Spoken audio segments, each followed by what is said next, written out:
Di sini Rasul sallallahu alaihi wasallam, hasibu anfusakum qabla an tuhasabu. Hitung-hitunglah dirimu sebelum kamu nanti dihitung. Maksudnya hitung di sini apa yang sudah kita lakukan, apa yang sudah kita amalkan. Kita supaya bertafakkur, memikir, menghitung berapa dosa yang sudah kita lakukan, berapa kebaikan yang sudah kita lakukan.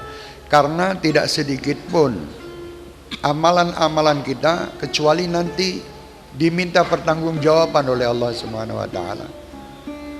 Pasti tertulis di sisi Allah Subhanahu wa taala. Karena Allah Subhanahu wa taala hayyun la yamut. Allah selalu hidup. Allah selalu mengetahui, Sami'un basir. Allah mendengar, Allah melihat. Selalu apa yang kita lakukan pasti tertulis. Kalau tidak tertulis, buat apa ada yaumul hisab? Buat apa ada nanti surga, ada neraka?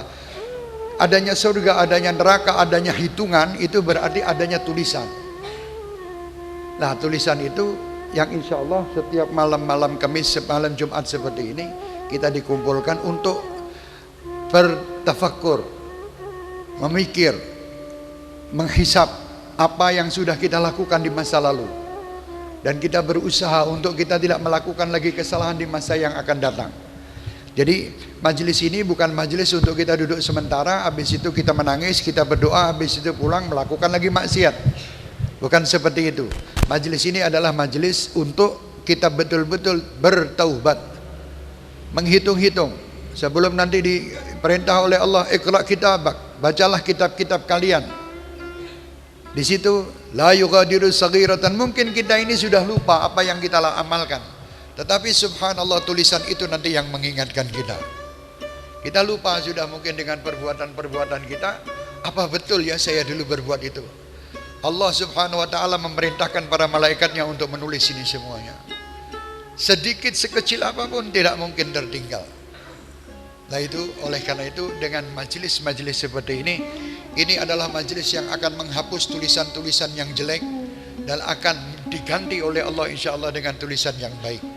Karena muhasabah ini kita terus, tidak mungkin manusia itu lepas daripada dosa dan kesalahan. Tetapi di dalam dosa dan kesalahan ini, karena Allah Maha Pengampun, Allah pasti akan mengampuni orang-orang yang salah dan dosa. Allah sudah menyiapkan Maha Pengampunnya. Oleh karena itu orang-orang yang dosa dan salah ini sama Allah pasti diampuni kalau dia mau bertaubat. Kalau dia tidak akan mengulangi lagi perbuatan-perbuatan salah dan dosanya, pasti diampuni, pasti. Karena Allah Maha Pengampun.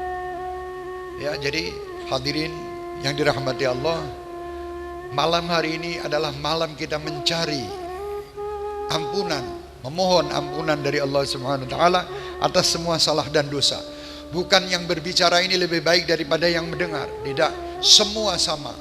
Kita kumpul di tempat ini adalah hamba-hamba Allah yang berlumuran dosa dan salah, mengakui atas semua perbuatan salah dan dosanya.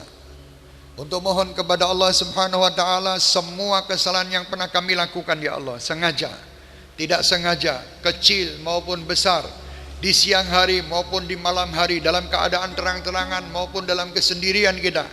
Banyak kesalahan yang telah kita lakukan, dan di tempat inilah, di masjid inilah kita bertaubat. Dan di bulan yang suci, bulan yang penuh dengan rahmat dan bulan yang penuh dengan berkah ini, kita bisa bertaubat kepada Allah di malam Jumat, yang mana malam ini pula doa-doa diterima oleh Allah Subhanahu wa taala, di bulan yang mulia, di hari yang mulia, dan di tempat yang mulia. Ini satu kenikmatan. Dan ini termasuk, saya lihat di sini syabab, adik-adikku, kalian ini tidak sembarangan orang juga. Tidak mungkin manusia-manusia ya, yang di dalam hatinya tidak ada kebaikan mudah diajak untuk berbuat baik, tidak mungkin. Jadi ini satu kunci. Alhamdulillah kita bersyukur kepada Allah bahwa kita ini digolongkan oleh Allah menjadi orang-orang yang baik. Walaupun kita pernah berbuat satu perbuatan yang tidak baik, tapi Allah masih mau mengumpulkan kita bersama orang baik. Berarti tanda-tanda kebaikan ada pada diri kita. Kita bersyukur. Makanya dikatakan, qul ya ibadiyalladzina asrafu ala anfusihim la taqnatu min rahmatillah Innallaha yaghfiru dzunuba jami'a. Hai hamba-hambaku, kata Allah. Orang yang berbuat dosanya kayak apa, Allah masih mengakui sebagai hambanya. Ini hebat. Hai hamba-hambaku, la taknu, yang telah berbuat maksiat, yang telah berbuat kesalahan yang begitu besar, jangan kamu berputus asa atas rahmatku, kata Allah. Allah tidak pernah murka, Allah tidak pernah marah. Yang membuat Allah marah dan murka adalah amal kita. Allah tidak pernah marah. Allah sendiri mengatakan rahmatku mendahului daripada murkaku. Kalau sudah Allah mengatakan rahmatku mendahului dari murkaku, sungguh orang yang sangat istilahnya cilaka kalau dia tidak mendapatkan rahmat. Allah membagikan rahmat terutama di yaumul Ramadan, di awal-awal bulan. Awaluhu rahmah, awsatuhu maghfirah, wa akhiruhu itqun minan nar. Ini kita di bulan rahmat. Minta terus, cari. Karena Allah Subhanahu wa taala tidak memilih-milih siapa yang akan diberi. Bagi mereka yang dekat kepada tempat-tempat yang diturunkannya rahmat, dia akan dapat. Maksudnya dekat, misalnya gini, kita ingin rahmat dari Allah tetapi kita duduk di tempat maksiat, tidak mungkin dapat. Saya orang yang berlumuran dosa, saya ingin rahmat dari Allah, saya duduk di masjid dan saya iktikaf di masjid, di situ insya Allah turunnya rahmat. Dan Allah akan memberi kepada kita walaupun kita termasuk orang yang berdosa besar.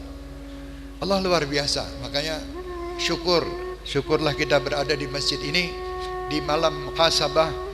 Hasibu anfusakum. Terus ada para ulama itu dia mempunyai buku khusus, ada di kantongnya itu buku, setiap hari apa yang dia amalkan dia tulis dan dia jujur. Dia tidak bohong sama dirinya sendiri. Kadang kita ini bohong sama diri kita sendiri. Misalnya hari itu dia menipu orang, dia tulis saya menipu hari ini. Dilihat sama dia mana kebaikan lebih banyak atau maksiat saya lebih banyak. Kalau masih banyak maksiat terus dikurangi terus sampai kemaksiatan itu dan kesalahan itu tidak dilakukan lagi. Yang ada hanya kebaikan, ditulis terus. Setelah meninggalnya para keluarganya melihat bagaimana tulisan orang tua tersebut, yang hanya tulisan di situ tinggal kebaikan dan kebaikan.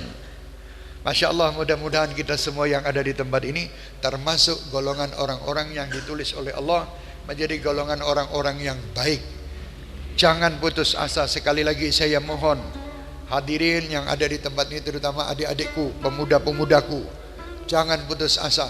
Allah luar biasa, Allah maha pengasih, Allah maha penyayang, Allah sangat sayang, Allah sangat baik. Allah akan memberi apa yang kita inginkan walaupun kita ini sudah berlumuran dengan dosa yang sekian banyak. Jangan khawatir, karena Allah ini luas. Jangan kita menyempit-nyempitkan pemberian Allah. Jangan kita merasa bahwa diri kita ini orang yang disingkirkan oleh Allah. Jangan. Allah tidak pernah menyingkirkan kita. Kita sendiri yang ingin menyingkir oleh dari Allah Subhanahu wa taala. Allah mengatakan, "Udhkuruni adzkurkum." Ingatlah engkau kepadaku, niscaya aku akan ingat selalu kepadamu. Dan bersyukurlah atas nikmat yang telah kuberikan kepadamu. Jangan kamu kufur terhadap nikmat. Terima apapun yang kita dapatkan, terima. Allah Subhanahu wa taala akan memberi pemberian yang luar biasa kalau di dalam hati kita ini hanya husnudzan kepada Allah. Allah ini luar biasa. Kadang kita ini cuma mengatakan bahwa Allah kejam, Allah ini tidak mau memberi saya. Allah mengatakan, wahai hambaku, aku tidak akan memberi apa yang kau minta, tetapi aku akan memberi apa yang kau butuhkan.